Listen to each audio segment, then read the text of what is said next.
আমি রাহুল। তখন ক্লাস 4-এ পড়ি। 22শে শ্রাবণ মানেই ছিল একটা অন্যরকম দিন।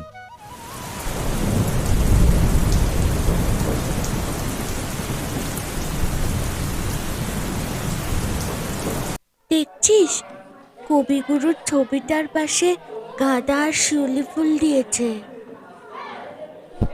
আজ কবিগুরুর প্রয়াণ দিবসে তার স্মৃতি চিরন্তন। চলুন শুরু করি তার স্মরণে। যদি তোর ডাক শুনে কেউ না আসে, তবে একলা চলো রে।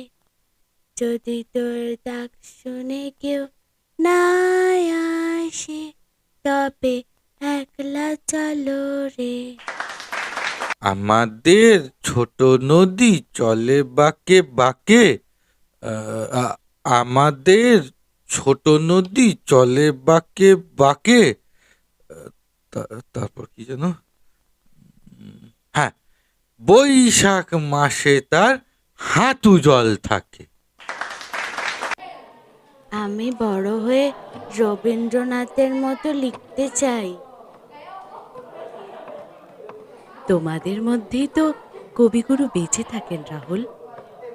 পুরানো সেই দিনের কথা ভুলবি কি রে, হায় ও সে চোখের